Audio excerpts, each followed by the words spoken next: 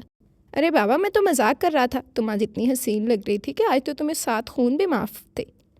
اس کا لہجہ غمگیر ہوتا گیا اور اب سٹ پٹانے کی باری اریبہ خان کی تھی۔ اپنی دیوانگی اور اپنی حالت پر ڈھیروں ڈھیر شرم آنے لگی تھی۔ سنگین خان نے اس کی حالت سے محظوظ ہوا تھا۔ اب تو آپ نہیں جائیں گے؟ اریبہ نے دھیرے سے پوچھا۔ جانا تو پھر بھی ہے، سنگین خان نے لب دبا کر سنجیدگی اختیار کی تھی۔ جی؟ اریبہ نے اپنی بڑی بڑی آنکھیں اٹھائیں اور سنگین خان نے بھی مزید تنگ کرنے کا ارادہ ترک کر دیا تھا۔ بھئی جانا تو ہے مگر اکیلے نہیں، تم بھی ساتھ جا رہی ہو۔ اگرچہ ہم لوگ بہت لیٹ ہو چکے ہیں مگر اتنا بھی نہیں کہ اپنا ہنی مون بھی نہ منا سکیں۔ ابھی ہم 2 ہیں، 3 ہو گئے تو مشکل ہو جائے گی، اس لیے میں نے سوچا اپنا ہنی مون جلدی سے منا لیں۔ اریبہ ان کی آخری بات پر بلش کر گئی تھی۔ تم نے تو مار مار کر میرا بھرکس نکال دیا سالم لڑکی، اب عید کی مبارکباد بھی دے دو۔ اریبہ بری طرح شرمندہ ہوئی۔ عید مبارک؟ اس نے رخ موڑ کر کہا۔ کس کو عید کی مبارک دے رہی ہو؟ سنگین خان چڑ گیا تھا۔ آپ کو؟ وہ زیر لب مسکرائی تھی۔ مگر میں تو یہاں ہوں۔ سنگین خان نے اس کا رخ اپنی طرف موڑا۔ اریبہ نے سر جھکا کر دھیرے سے کہنا شروع کر دیا تھا۔ عید مبارک، خیر مبارک، سنگین خان نے اس کی آنکھوں میں جھانکتے ہوئے کہا اور دونوں ہی دل کھول کر مسکرا دیے تھے۔ ختم شد۔ جی تو یہ تھا ہمارا آج کا ناول۔ امید کرتی ہوں کہ آپ لوگوں کو پسند آیا ہوگا۔ اپنی رائے کا اظہار ضرور کیجیے گا کہ آج کی سٹوری آپ لوگوں کو کیسی لگی۔ آپ سب کی رائے کا، آپ سب کے کمنٹس کا بے صبری سے انتظار رہے گا۔ اس کے علاوہ جس نے ابھی تک چینل سبسکرائب نہیں کیا ہے جلدی سے چینل سبسکرائب کر دیں، بیل آئیکن دبا دیں تاکہ ہر آنے والی نئی ویڈیو آپ کو ملتی رہے۔ لائک، کمنٹ اور شیئر کرنا مت بھولیں، ٹھیک ہے جی تو ناول کا نیم تھا عید صبح امید بائی شاہین سجاد۔ امید کرتی ہوں کہ کہانی آپ لوگوں کو پسند آئی ہوگی۔ اچھا رسپانس دیجیے گا اور ضرور بتائیے گا کہ سٹوری آپ لوگوں کو کیسی لگی۔ آپ لوگوں نے 10 کے سبسکرائبرز تو خاک دینے تھے، آپ لوگوں تو جو پہلے رسپانس دیتے تھے وہ بھی بالکل بند کر دیا ہے۔ تو 3-4 دن ہو گئے بالکل بھی رسپانس نہیں آ رہا، تو یہ بالکل اچھی بات نہیں ہے۔ رسپانس لازمی دیا کرے۔ اب آپ لوگ خود دیکھ لیں کہ میں اتنی بزی روٹین سے پھر بھی آپ لوگوں کے لیے ناول ریکارڈ کیا، اور سب سے بڑی بات آج پھر کچھ گلے میں مجھے گڑبڑ لگ رہی تھی اپنے، ایسے لگ رہا تھا جیسے گلا خراب ہے، بار بار گلا سوکھ رہا تھا۔ اس کے باوجود میں نے اپنی ریکارڈنگ کمپلیٹ کی۔ پھر اتنی زیادہ مصروفیات ہیں، عید ملنے جانا ہے، کچھ لوگ عید ملنے آ رہے ہیں، لیکن پھر بھی میں نے آپ لوگوں کے لیے وقت نکالا۔ تو آپ لوگ بھی رسپانس لازمی دیا کریں، ٹھیک ہے نا؟ مجھے اچھا رسپانس دیجیے گا اور ضرور بتائیے گا کہ آج کی سٹوری آپ لوگوں کو کیسی لگی۔ آپ سب کی رائے کا، آپ سب کے کمنٹس کا میں بے صبری سے انتظار کروں گی۔ تو چلیں ہم ایک دفعہ اپنا کمنٹ سیکشن دیکھتے ہیں، پھر اپنی ویڈیو اینڈ کریں گے۔ جی تو چلیے ہم کمنٹ سیکشن دیکھتے ہیں۔ سب سے پہلے نیونا یوٹیوبر کہہ رہے ہیں بہت ہی خوبصورت رائٹنگ، ریئر لائف بیس، تھینک یو ویری مچ، آپ کو اچھی لگی، مجھے خوشی ہوئی۔ آگے بھی آپ کی رائے کا بے صبری سے انتظار رہے گا۔ ویسے آپ بھی کافی عرصے بعد آئی ہیں، کہاں غائب ہو گئی تھی؟ دین زینب صغیر کہہ رہی ہیں بہت پیارا، تھینک یو ویری مچ زینب صغیر، آپ کو پسند آیا، مجھے خوشی ہوئی۔ آگے بھی آپ کی رائے کا انتظار رہے گا۔ فائزہ خان کہہ رہی ہے wonderful novel, thank you very much Faiza Khan. Ghausia Khan کہہ رہی ہیں زبردست، thank you very much Ghausia. Shama Parveen کہہ رہی ہیں عید مبارک آپ بھی، خیر مبارک، آپ سب کو بھی عید مبارک۔ کیسی گزر رہی ہے آپ لوگوں کی عید، ضرور بتائیے گا۔ حارث خان کہہ رہے ہیں زبردست آپ بھی، thank you very much Haris Khan. شمع پروین اگین کہہ رہی ہیں very nice, thank you very مچ شمع، آپ کو اچھا لگا، مجھے خوشی ہوئی۔ آگے بھی آپ کی رائے کا انتظار رہے گا۔ دین سویتا پانڈے کہہ رہی ہیں بہت ہی پیاری سی سٹوری تھی، میں نے ابھی تک آپ کی 25 آؤٹ آف 25 سٹوری سن چکی ہوں، اس میں یہ سٹوری مجھے بہت پیاری لگی، تھینک یو ویری مچ، آپ کو پسند آئی، مجھے بہت خوشی ہوئی۔ آگے بھی آپ کی رائے کا بے صبری سے انتظار رہے گا، مجھے ضرور بتائیے گا کہ آپ کو میری کلیکشن کیسی لگتی ہے، ٹھیک ہے؟ Thank you Savita. محمد طفیل کہہ رہے ہیں السلام علیکم جی، آپ بھی کیسی ہیں آپ؟ وعلیکم السلام، الحمدللہ میں بالکل ٹھیک ہوں، آپ کیسی ہیں؟ آپ کو بھی ہماری طرف سے، آپ کی پوری فیملی کو عید مبارک، تھینک یو ویری مچ، خیر مبارک، آپ لوگوں کو بھی عید مبارک۔ دین غوثیہ خان کہہ رہی ہیں nice novel, thank you very much Ghausia Khan, خیر مبارک غوثیہ خان کہہ رہی ہیں، تھینک یو غوثیہ۔ حارث خان کہہ رہے ہیں پیاری آپ بھی، خیر مبارک ہو، خیر مبارک، thank you very much Haris Khan. Farah Yasir کہہ رہی ہیں وہی اینڈ معافی مانگ لو سب سیٹ، وہی نا، ایسا اینڈ ہونا نہیں چاہیے میرے مطابق بھی۔ نمرا خان کہہ رہی ہیں nice story, thank you very much Nimra Khan. Haris کہہ رہے ہیں آپ بھی عید مبارک ہو، thank you very much Haris Khan, خیر مبارک، آپ کو بھی عید مبارک ہو۔ شازیہ کہہ رہی ہیں زبردست، بہت ہی پیارا ناول ہے، بار وفا کون کرے، بہت مزہ آیا۔ تھینک یو ویری مچ شازیہ، آپ کو اچھا لگا، مجھے خوشی ہوئی۔ ویسے آپ نے نوٹ کیا ہوگا میں نے بہت بے ڈھنگا پڑھا ہے، بیکاز یہ اسٹارٹنگ کے ڈیز میں نے ناول ریکارڈ کیا ہوا ہے، تو بہت ہی بری ریکارڈنگ تھی، مجھے پڑھنا ہی نہیں آتا تھا اس وقت کہ ریکارڈنگ کرتے کیسے ہے، تو آہستہ آہستہ ہوا ہے جا کے، تو خیر آپ نے سن لیا، آپ کا حوصلہ ہے۔ تھینک یو ویری مچ شازیہ، آپ کو پسند آیا، مجھے خوشی ہوئی، آگے بھی آپ کی رائے کا بے صبری سے انتظار رہے گا۔ باقی عید مبارک، کہاں غائب ہیں آپ کی طرف سے مجھے وشیز نہیں موصول ہوئیں۔ سبحان ملک کہہ رہے ہیں نائس، تھینک یو ویری مچ سبحان ملک۔ وائرل اینیمی کہہ رہے ہیں بیوٹیفل، تھینک یو ویری مچ۔ شازیہ کہہ رہی ہے وعلیکم السلام سس، رمضان اور چاند رات کے حوالے سے زبردست اسٹوری دی آپ نے، تھینکس، آپ کو چاند رات مبارک، خیر مبارک، عید مبارک، خیر مبارک۔ ناول بہت زبردست تھا، سمپل سویٹ، نہ کوئی لڑائی نہ بدلہ نہ سیاست، بہت پیاری اسٹوری تھی۔ تھینک یو ویری مچ شازیہ، آپ کو پسند آیا، مجھے لٹرلی بہت خوشی ہوئی، آگے بھی آپ کی رائے کا انتظار رہے گا۔ سبحان ملک کہہ رہے ہیں تھینکس، تھینک یو ویری مچ سبحان ملک۔ حارث خان کہہ رہے ہیں پیاری آپ کی، زبردست، thank you very much Haris Khan.